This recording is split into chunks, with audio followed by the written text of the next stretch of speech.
اقبال کے چرچے ہیں، جسے اٹلی کی سرکار نے اور یورپ نے سر کہہ کر پکارا، سر کا خطاب دیا، یہ وہی اقبال تھا۔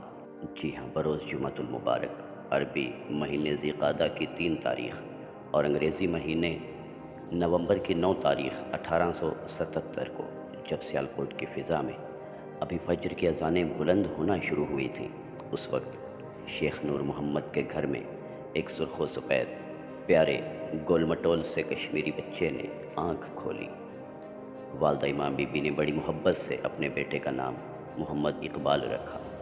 اس وقت کون جانتا تھا، ناظرین، اس وقت کون جانتا تھا کہ یہ اقبال آنے والے وقت کو ایک نئی سمت، نئی جہت دینے والا اقبال ہے۔ اس وقت کون جانتا تھا کہ یہ اقبال اس مملکت خدا داد کا تصور کرے گا کہ جو اس کے تصور کرنے پہ جد و جہد کا آغاز ہوگا، اور دیکھتے ہی دیکھتے لوگ اس مملکت کو حاصل کر لیں گے۔ وہ اقبال جس نے نوجوان کو شاہین کہہ کے پکارا اور شاہین کہہ کے اس کے ضمیر کو جھنجھوڑنے کی کوشش کی۔ اس وقت کون جانتا تھا کہ ایک چھوٹے سے گھر میں پیدا ہونے والا اقبال آنے والے دنوں میں آفتاب بن کر دنیا کے آسمان پر چمکے گا اور پوری دنیا میں اس کی شہرت کا طوطی بولے گا۔ یہ گراں قدر جوہر عالم اسلام کے لیے ایک رہنما کی حیثیت اختیار کرے گا۔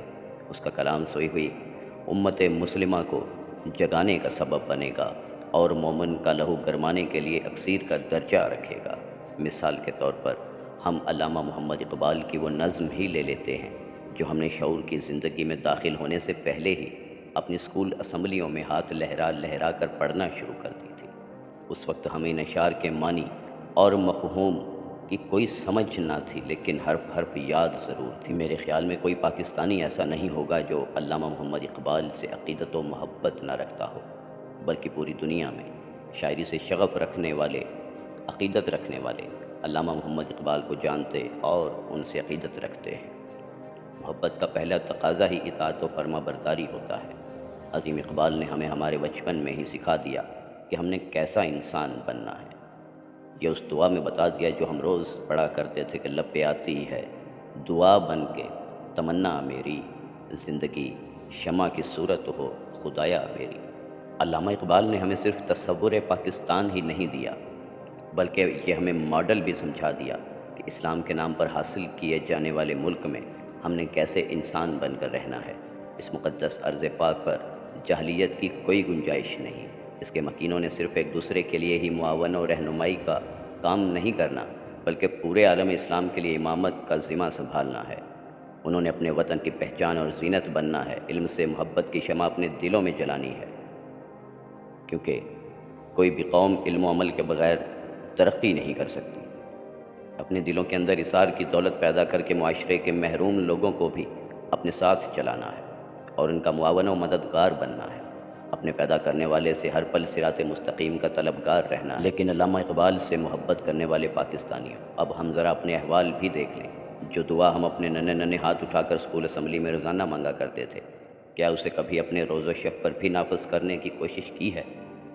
سود، کساد بازاری، رشوت خوری، ملاوٹ، ذخیرہ اندوزی، جھوٹ، بے ایمانی، حق تلفی، ان میں سے کتنی برائیوں کی غلاظت کو اپنے معاشرے سے ختم کرنے کی کوئی تدبیر و کوشش کی ہے، یا پھر کسی نہ کسی صورت میں خود بھی ان اندھیروں کا حصہ بن گئے؟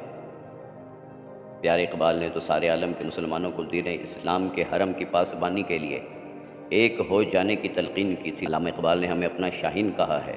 ایک لفظ شاہین کی لاج رکھتے ہوئے ہمیں احتساب اپنی ذات سے ہی شروع کرنا ہوگا۔ مسلمانوں کو اندر سے کھوکھلا کرنے والی چیز ان کا آپس میں تفرقہ ہے، جس کے لیے اغیار نے ہمیں اپنے مال و زر، صلاحیت و وقت، کسی بھی چیز کو خرچ کرنے سے دریغ نہیں کیا۔ مسلمان آپس میں ہی الجھتے رہیں اور اپنی جہادی توانائیاں ادھر ہی صرف کر کے ان کافروں کے سامنے ہمیشہ ہی مغلوب رہیں گے۔ یہی تو ظالم اور فسادی لوگ چاہتے ہیں، اور ہم بھی کیسے بھولے لوگ ہیں جو خود کوشش کر کے ان کا مشن پورا کر رہے ہیں۔